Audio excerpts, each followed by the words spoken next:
జగ్గారెడ్డి విషయం.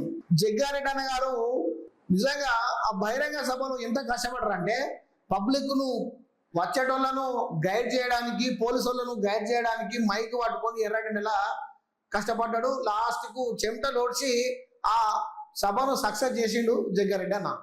లాస్ట్ కు రేవంత్ రెడ్డి గారిని ఆ వ్యాన్ వస్తుంటే వ్యాన్ మీద కూర్చొని కూడా పబ్లిక్ ను ఎటున్నటోళ్ళను వెళ్ళగొట్టిండు.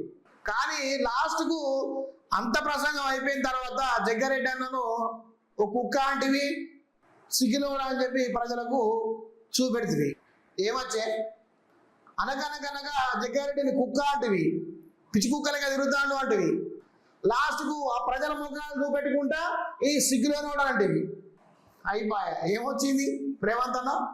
అనవసరంగా పాపం ఆయన కష్టపడ్డోడిని, అరవ కష్టం చేసేటోడిని ప్రజల ముందట నువ్వు ఇజ్జత్ తీసినట్టే కదా, ప్రజల ముందట కుక్క అన్నట్టే కదా, ప్రజల ముందట సిగ్గులేనోడు అని చెప్పి చెప్పినట్టే కదా. ఇక చెప్పగానే ఇండైరెక్ట్ గా అన్నట్టే కదా అది. మరి ప్రజలకు నువ్వు ఇండైరెక్ట్ గా ఈయన కుక్క, ఈయన సిగ్గులేనోడు, మీరు చూడండి అని అంటే కదా.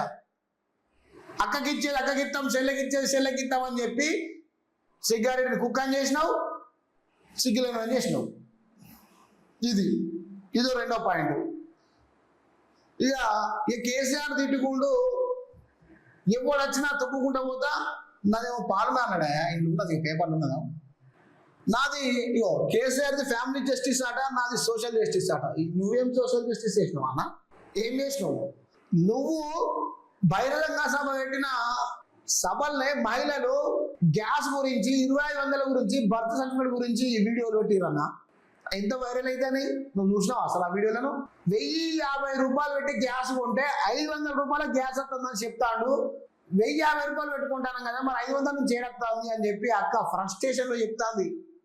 వీడియో ఉందా? ఆ ఫ్రస్ట్రేషన్ లో అక్క పుసుక్కన కనుక ఆ రేవంత్ రెడ్డి అయినా ముందుండే ఉంటే బూరు వీకి చక్క పట్టుకొని పోయి మందికి మంచిది కావచ్చు. అంత ఫ్రస్ట్రేషన్ తో చెప్తాందా అక్క. నిజం చెప్పురు ప్రజలారా, 500 రూపాయల గ్యాస్ వస్తుందా? 1050 రూపాయలు ఖర్చు అవుతుంది గ్యాస్ రావాలంటే. ఇంటికి వచ్చి ఎత్తే 1080 రూపాయలు తీసుకుంటాడు. మరి 500 రూపాయలకు వస్తుందని ఎట్లా చెప్తాడు మన ముఖ్యమంత్రి రేవంత్ రెడ్డి గారు? మాట చెప్పురి. మహిళలకు 2500 ఇస్తా అన్నాడు, ఇచ్చిండా? మరి మహిళలే కదా అడిగింది, పేరటోలేదా కాదు కదా. మహిళలకు 2500 ఇస్తా అన్నాడు, ఇచ్చిండా? మరి ఏడిస్తాడు? ఈ బోగర్ మాటలు ఎందుకు చెప్పుడు? చేసిందేదో చెప్తే అయిపోతాయి కదా, చక్కగా చేయండి ఎందుకు చెప్తాడు అని చెప్పి మహిళలే అన్నారు.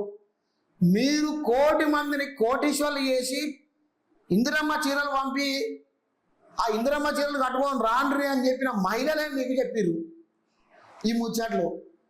ఎవరైతే బయట వాళ్ళు, బీఆర్ఎస్ వాళ్ళు, బీజేపీ వాళ్ళు అయితే చెప్పలే కదా. మీరు పైసలు ఇచ్చి తీసుకొచ్చి ఇందిరమ్మ చీరలు పంపిన 1,00,00,000 మంది మహిళలలో ఒక మహిళే కదా మాట్లాడింది. మరి ఏది వడ్డీ లేని రుణాలు, వడ్డీ తీసుకుంటారు రుణాలు, వడ్డీ ఎక్కడిది అని చెప్పానే.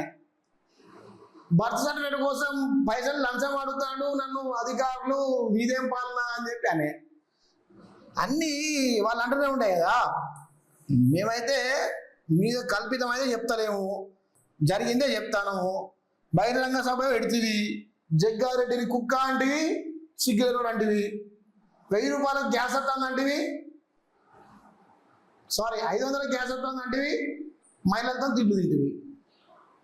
ఏమొచ్చింది? ఇంకా ఏం పాలన ఇది?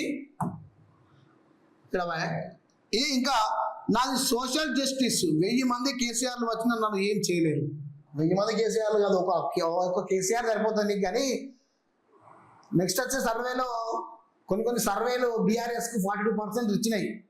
అప్పుడు తెలుస్తుంది నువ్వు గద్దె మీద కూర్చుంటావా, గద్దె ఉన్న కుర్చీని పట్టుకొని ఇంటికి కూర్చుతావా. అట్లా ఉన్నది కదా.